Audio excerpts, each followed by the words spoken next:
Nagtiba ako ng saging, nanungkit ng papaya at nagluto kami ni ate ng karyoka para sa aming merienda. Kaya naman samahan niyo ako for today's video. May isang papaya nga dito na sinungkit namin kaso ay hindi ko nasalo. Kinain na nga ng mga ibon tapos nabagsak pa ay kainaman na kainin kapag gana rin na. Pinatiba na rin ni ate aring saging sa harapan nila at magulang na baka kainin na naman daw ng mga ibon. Gana rin nga pala ho ang tamang pagtiba ng saging.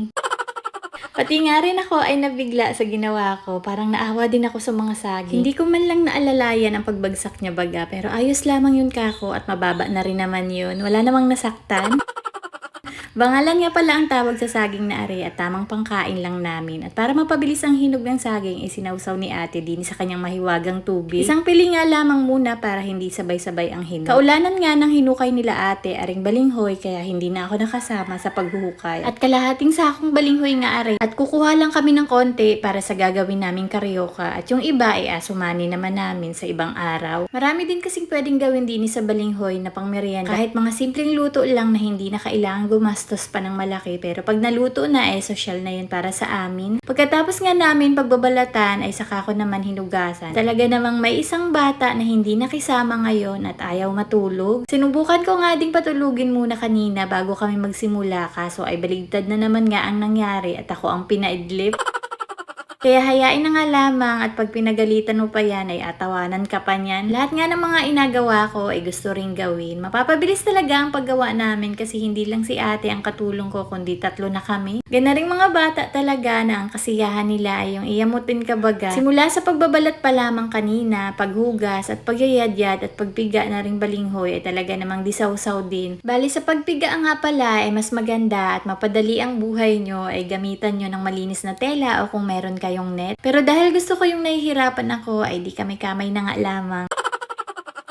Pagkatapos ko naman mapiga ay nilagyan ko na ng asukal. Bali 1/4 na asukal ang inilagay ko. Haluin lamang pagkatapos ay bilugin. Maliban sa karyoka ay buloy-buloy din ang tawag na rin din sa amin. Sa inyo bang lugar anong tawag niyo sa ganaring luto ng kamoting kahoy? Madali rin lang tong gawin at 3 ingredients lang naman. Basta may balinghoy, mantika at asukal. Hindi ko alam kung inasamahan pa to ng gata kasi sabi ng iba ay meron pa daw. Pero dito sa gagawin namin ay hindi na namin sinamahan. May iba-iba din tayong way ng pagluluto at nag-try din kami na maglagay sa kumukulong tubig. At baka sakaling effective din para kako tipid sa mantika. Pero buti na nga lang at ilang piraso lamang ang inilagay ko kasi hindi pala maganda yun kasi kumakalat. Kaya ginawa ko ay naglagay na ako ng mantika at prinito ko muna lahat. Yung iba ay sinasama na nila yung asukal sa pagpipirito. Pero sa amin, ilulutuin muna naming lahat to. Alalay rin lang dapat ang apoy kasi dini sa inapaglutuan namin ay sobrang lakas kaya patay sindi na lamang ang ginawa ko kasi mabilis masunog. Sarap na nga rin at malasa at kung hindi kayo mahilig sa masyadong matamis, pwede na rin kainin. Pero dahil karyoka aring agawin nga natin, ay di alagyan pa natin ulit ng asukal. Pagtapos iprito lahat sa mantika, kasunod nun ay magtunaw naman tayo ng asukal. Lalagyan natin ng konting tubig at kailangan matunaw muna yung asukal bago natin ilagay ulit. Haluin lamang hanggang sa dumikit ng tuluyan yung mga asukal. Hindi talaga ako nagkamali ng gagawin ngayon. Kasi kanina ay dapat talaga suman ang agawin namin ni Ate Dini. Pero dahil nagsumang Singapore na kami dati, kaya aring karyoka ang naisipan ko. At nako, hindi ko na talaga matandaan kung kailan ako huling kumain na rin. Bata pa siguro ako. Nakakatikim lang kasi ako na rin sa school kapag may nagtitinda. At bihira na rin nga ang mga nagaluto na rin ngayon kasi madalas ay sinusuman na lang din. Pagkatapos ko nga palang lutuin sa asukal, tinuhog ko naman sa stick kasi ititinda ko nga pala to.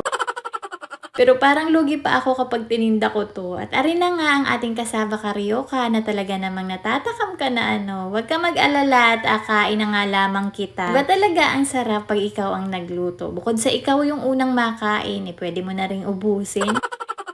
Ay solved na naman nga ang merienda namin. And yun lang for today's video. Salamat sa panonood!